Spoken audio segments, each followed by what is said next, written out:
আসসালামু আলাইকুম, সবাই কেমন আছেন? আশা করি সবাই ভালো আছেন।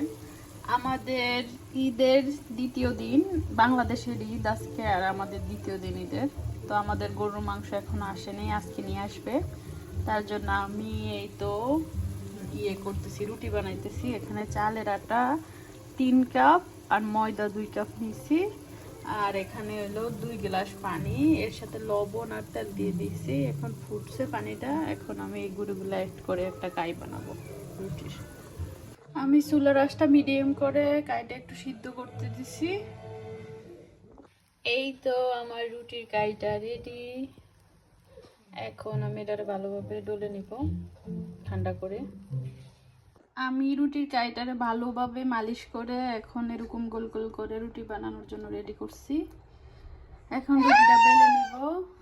আমার মেয়ে 100 বার কান্না করছে এই রুটি বানানোর ভিতরে, সুবহানাল্লাহ। যাদের বাচ্চা ছোট তারা কিভাবে এসব কাজ করে খায় আল্লাহই জানে।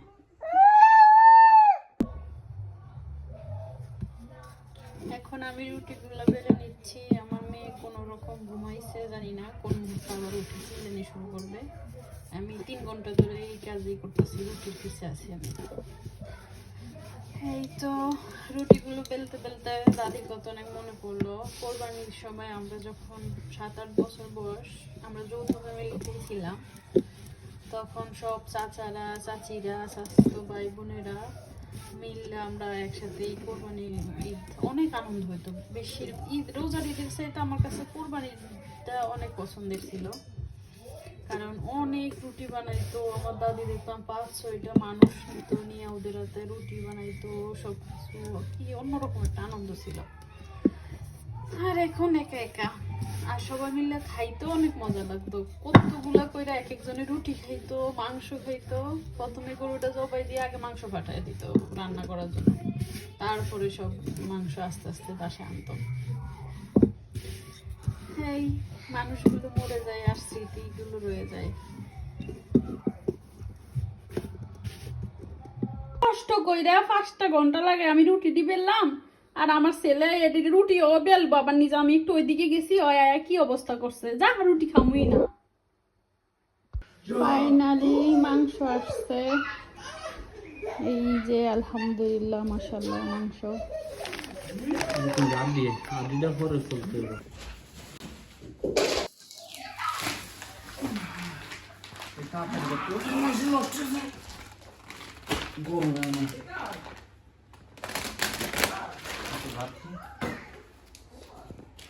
সুবহানাল্লাহ, মাশাআল্লাহ, আলহামদুলিল্লাহ।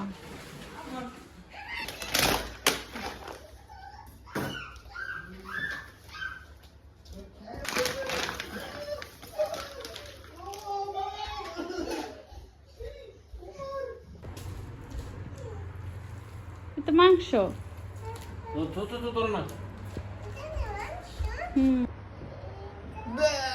এটা মাংস। এই যে কাজ করে কাজ করে।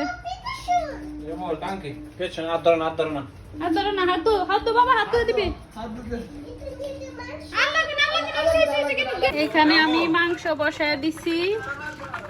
এই তো আলহামদুলিল্লাহ মাংস এসে গেছে, বসায় দিছি। মাংস রান্না শেষ, কালারটা এরকম আসছে। অনেক কষ্ট করে রুটিগুলো আবার ঠিক করে বানালাম, বানায় এখন খাওয়ার জন্য রেডি করলাম। আল্লাহ হাফেজ, আসসালামু আলাইকুম।